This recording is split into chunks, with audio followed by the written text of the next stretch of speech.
What's going on, everybody? Welcome back to another video. Today I'm going to be talking about Don't Tell Mom the Babysitter's Dead. So this was a first time watch for me. I recently just saw this on a horror podcast that I like called The Skeleton Crew. They did an episode on this. I didn't listen to the episode, but I saw the title of the movie. I had never heard of this movie before, so it was kind of in the back of my head, like, oh, maybe I'll check that out one day. And then I was, I was just browsing Tubi, checking out what new movies came on for the first of the month. And I saw this. I was looking for a comedy, so I thought I would check it out. And I'm glad I checked it out because I thought this was a solid movie. I enjoyed myself. The comedy was pretty darn good. It was a good like teen drama. It was a good like coming of age teen drama. The story was enjoyable. So yeah, I mean, for the most part I thought it was a solid movie. I enjoyed it. So yeah, I'm pretty glad that I checked it out. So yeah, those are my overall thoughts of the movie. Now I'm going to jump into a little plot summary here. So the movie centers around this girl. She's a 17-year-old girl. Her name's Sue Ellen. She's played by Christina Applegate. And she has a bunch of siblings. They live in this kind of like big like rural house.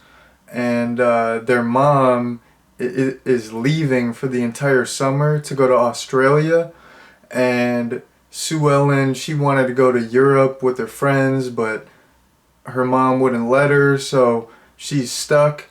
And Sue Ellen and all her siblings, they're excited. Like, she's of course kind of, disappointed she can't go to Europe, but she's like, well, at least, we're home alone for the entire summer.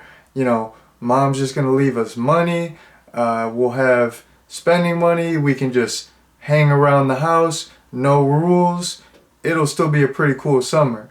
But unbeknownst to them, they're not going to be on their own. The mom hires like a live-in babysitter, and she's this old woman. And at first she kind of plays it off. She kind of acts like she's just a unassuming, sweet, nice old lady. But like right when the mom leaves, the babysitter just flips a switch. She becomes the absolute worst babysitter. She's just like the babysitter from hell. She's making the kids do like book reports in the summer. Like this one kid, he's like a huge like TV kid. He's like Mike TV from Willy Wonka. She like flips off his TV. She's like, you can't watch TV, it'll rot your brain. You gotta do a book report. Like, yo, this babysitter sucks. Making fools do book reports in the summer, like, get out of here. And then there's this one of the siblings. He's this younger kid. He's like always macking on ladies. He's always got a girlfriend. He's always macking on some honey dips.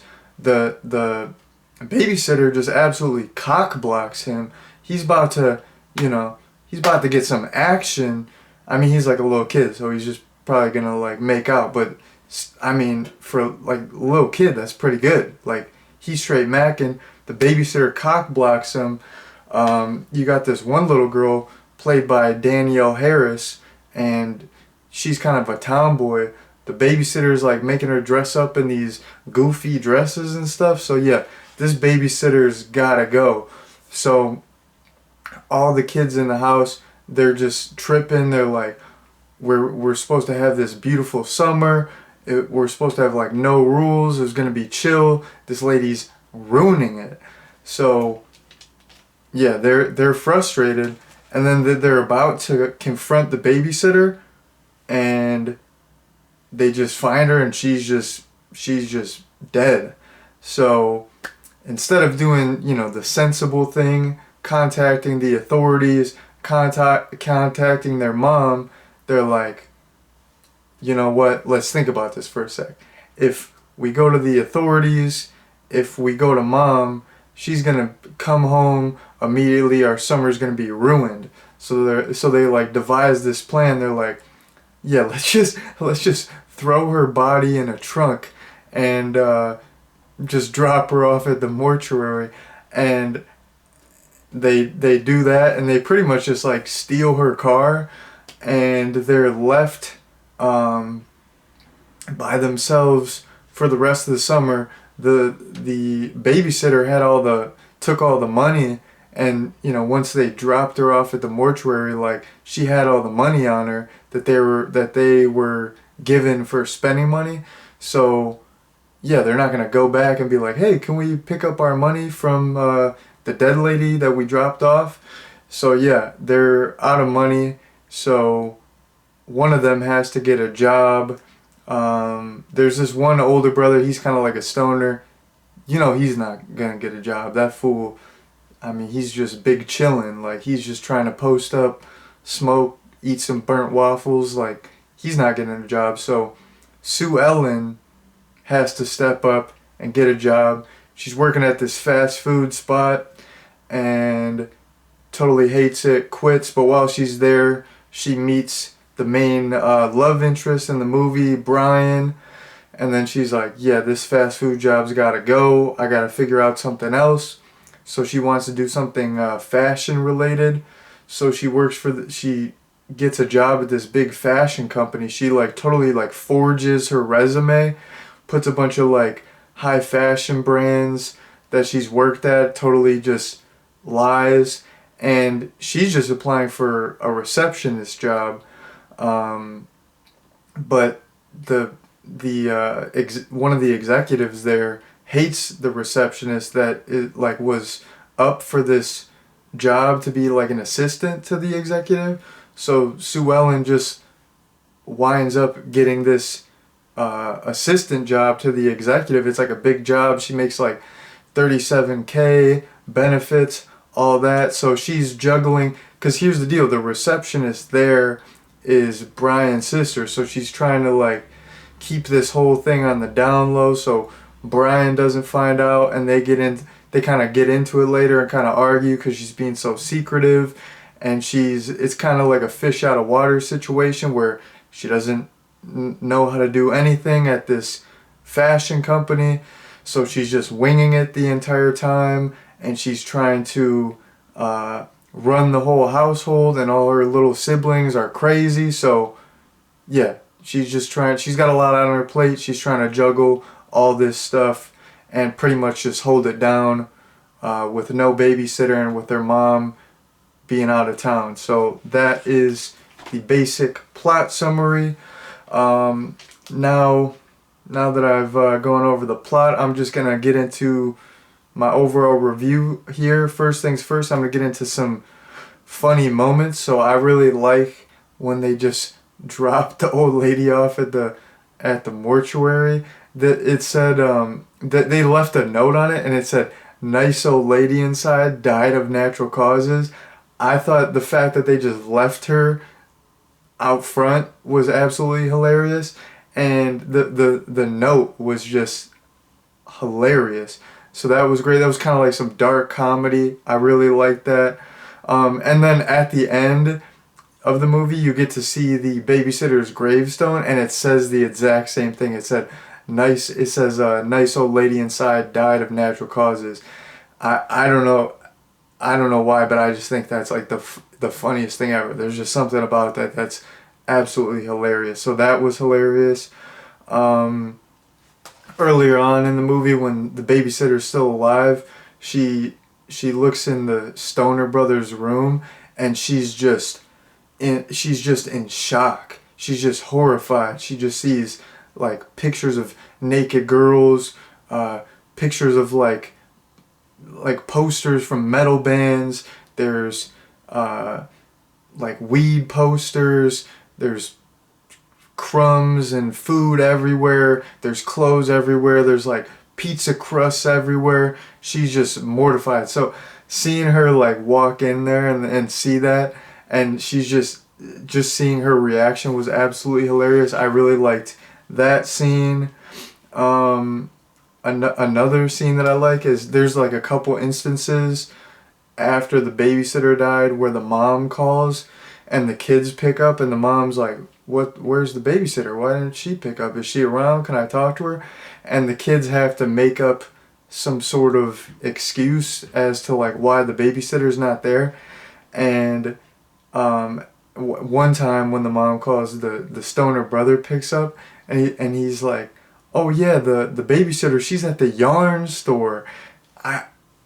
It's like a simple little phrase, but I thought that was really funny. The yarn store, like, I mean, it's funny because she's, you know, an older lady, but oh yeah, she's out right now. She's at the yarn store. I thought that was great. That was absolutely hilarious. And then there was this one instance where, like I said, the babysitter made Danielle Harris's character change into this like pink dress because she was a tomboy, and the babysitter didn't like that. And like immediately after, Danielle Harris's character like flips her off. Like the babysitter doesn't see it, but I just thought that was funny. It was like a badass little kid moment. She's just like straight flipping off the babysitter. She's like 10 years old or something. That was awesome. That was really funny. So yeah, those are the main funny moments that I wanted to talk about. There was quite a few more, but I don't want this video to be like an hour long. So yeah, those are some standout funny moments that I wanted to point out. Another thing that I wanted to point out is, you know, I thought this was a good coming of age teen drama. I like, you know, a lot of teen drama stuff like 16 Candles or The Breakfast Club. This kind of had that vibe, and I thought this was going to lean more into the comedy, like the overall movie. And while there was a lot of comedy, like the focus was more this teen drama. It focused more on Sue Ellen and kind of her growth as a person, and her kind of her like juggling her relationship and this new adventure, you know, at this job and stuff. So I really liked the drama. The story was really good, and I really liked the growth of Sue Ellen as a character. Her older brother too, there was like some good growth with him where he was growing up and becoming more responsible, but it was cool to see Sue Ellen just totally hold it down. She became like the mother of the house. Like even when her mom came back, she was talking to her mom like she was her mom. She's like, just go to bed, don't worry about it.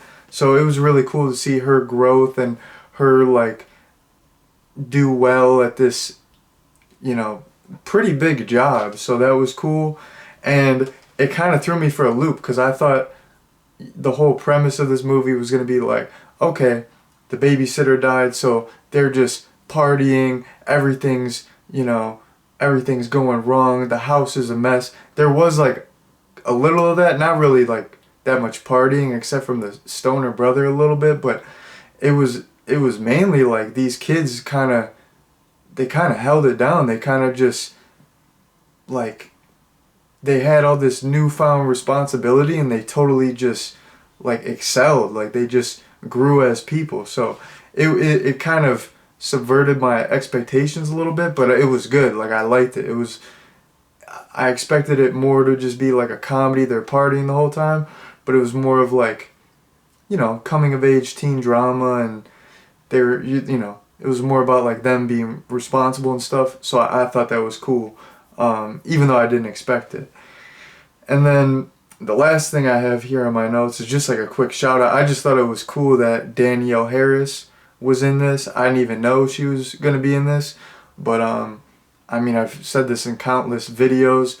I'm a huge Halloween fan, and Halloween 4 and 5 I'm a huge fan of. Like Halloween 4 I watch more than any other Halloween movie, even more than the original. Like the original is my favorite, but I probably watch Halloween 4 the most. I really like Halloween 4. So it was cool to see Danielle Harris. She wasn't in this that much, but she was fun. She was pretty funny. And then the kid from the first Leprechaun was in this. The kid who's like, "Fuck you, Lucky Charms."